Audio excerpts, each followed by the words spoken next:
আচ্ছা, এভাবে তো বলি তাই না? তুমি মনে হয় গ্লাসটি ভেঙেছ। কি আমরা বলি না, তুমি মনে হয় সেখানে গিয়েছ, তারা মনে হয় সেখানে গিয়েছে, তুমি মনে হয় তাকে দেখেছ, সে মনে হয় ঢাকায় গিয়েছে। কি বলি না এভাবে আমরা? আচ্ছা, প্রশ্ন হচ্ছে এই এই ধরনের বাংলা বাক্যগুলোকে কি ইংরেজিতে বলতে পারবে? আসলে কি বলতে পারবে? যদি না পারো তাহলে ইংরেজিতে কথা বলবে কিভাবে? ইংরেজিতে কথা বলা শিখবে কিভাবে? স্পোকেন ইংলিশে বলো, ফ্রি হ্যান্ড রাইটিংয়ে বলো, নিজেকে ইমপ্রুভ করবেটা কিভাবে? আচ্ছা দেখো, তুমি মনে হয় গ্লাসটি ভেঙেছ, এই একটা বাংলা বাক্যকে যদি বুঝতে পারো তাহলে এভাবে হাজার হাজার বাংলা বাক্যকে ইংরেজিতে রূপ দিতে পারবে।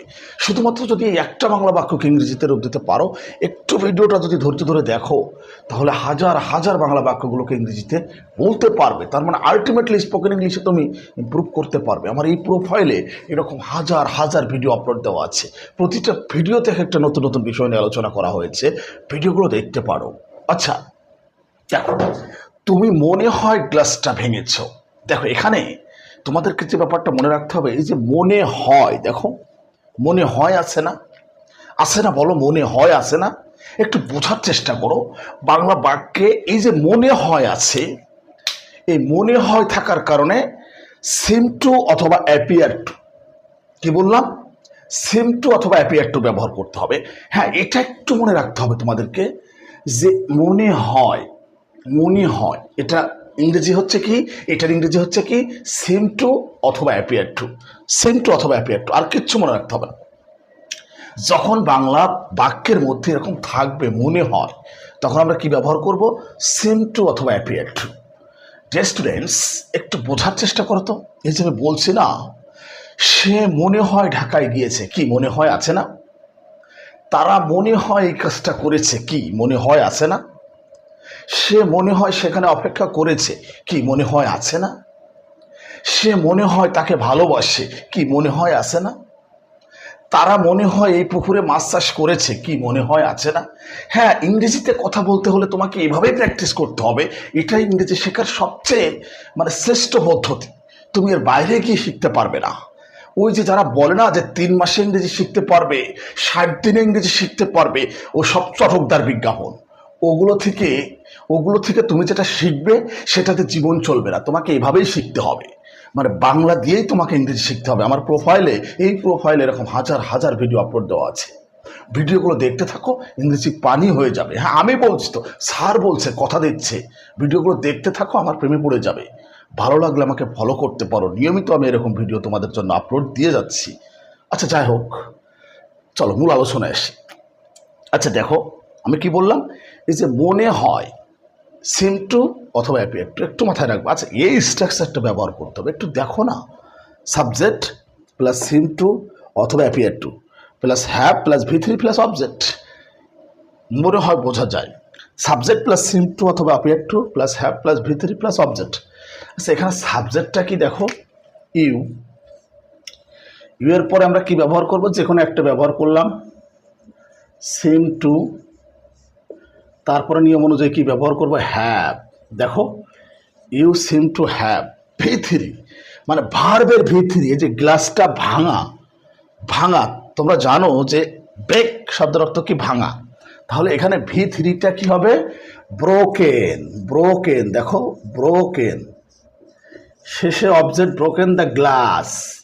দেখো সেন্টেন্সটা কিন্তু কমপ্লিট হয়ে গেছে। You seem to have broken the glass. হ্যাঁ, হয়ে গেল তো, হয়ে তো গেল। You seem to have broken the glass, তুমি মনে হয় গ্লাসটা ভেঙেছ। দেখো, you seem to have broken the glass. কি ব্যাপারটা ইজি না?